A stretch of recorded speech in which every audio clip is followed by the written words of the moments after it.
আমাদের সহযোদ্ধা ওসমান হাদি আমাদের মাঝে আর নেই, কিন্তু ডক্টর মোহাম্মদ ইউনূস এটা প্রকাশ করতেছে না। ইন্না লিল্লাহি ওয়া ইন্না ইলাইহি রাজিউন। গাইস, আপনারা জানলে কষ্ট পাবেন যে হাদি ভাই আমাদের ছেড়ে চলে গিয়েছেন। হ্যাঁ গাইস, এটা স্থায়ীভাবে আমরা এখন জানলেও মিডিয়ার মাধ্যমে হাদি ভাই আমাদের ছেড়ে অনেক আগেই চলে গিয়েছিলেন, মূলত এটা ধামাচাপা দিয়ে রাখা হয়েছিল এতদিন। ছোট ভাই হাদির অবস্থা খুবই খারাপ, মেনে নিতেই হবে যে হাদি আর আমাদের মাঝখানে ফিরে আসতেছে না, ডেড কন্ডিশনে চলে গেছে। এয়ারপোর্ট থেকে একবারের জন্য রেসপন্স করে নাই, হাদি আর আমাদের কাছে ফিরে আসতেছে না। মূলত 4 দিন আগে হাদি ভাই আমাদের ছেড়ে চলে গিয়েছিলেন। ওনাকে সিঙ্গাপুরে নেওয়া হয়েছিল এবং অন্য অঙ্গ প্রত্যঙ্গগুলা কৃত্রিমভাবে বাঁচিয়ে রাখার চেষ্টা করা হয়েছিল। সবগুলা কথা তো আর আমার নয়, কিছু কিছু কথা তাদেরও শুনুন।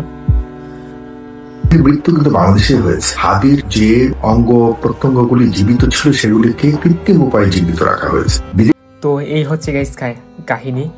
তো গাইস, আমি মনে করি হাদিরা মরে না, বিপ্লবীরা কখনো মরে না, বীররা মরে না, মহাপুরুষরা কখনোই মরে না, হাজারো বছর বেঁচে থাকে। বিপ্লবীদের অনুসরণ করে হাজারো লাখো বিপ্লবের জন্ম হয়। শহীদ হাদিকে আল্লাহ জান্নাত নসিব করুক। যাকে কখনো সরাসরি দেখিনি, তার জন্য হাজারো মানুষ কেঁদেছে। সে স্বল্প জীবনের প্রভাব রেখে যেতে চেয়েছিল, তার প্রভাব সে একা যায়নি আল্লাহর কাছে, কোটি মানুষের দোয়া নিয়ে গেছে।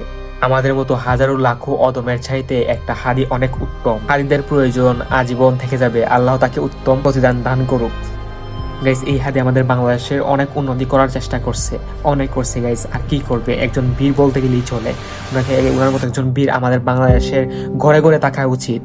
হয়তোবা অনেকেরই লস হয়ে যাচ্ছে, দেহ ব্যবসা, কত ধরনের ব্যবসা বন্ধ করে দিয়েছেন এই হাদি, কত ধরনের অন্যায় কাজ করে বন্ধ করে দিয়েছেন এই হাদির কারণে, কত কিছু বন্ধ হয়ে গেল। তাই তো এই হাদিকে অনেকে পছন্দ করেন না। দেখলেন না দিনের দুপুরবেলা ওনাকে কিভাবে দুনিয়া থেকে সরিয়ে দেওয়া হলো, বুঝতে তো পারলেন। তো যাই হোক, আপনারা সবাই হাদির জন্য দোয়া করবেন যাতে হাদিকে আল্লাহ জান্নাতবাসী করেন।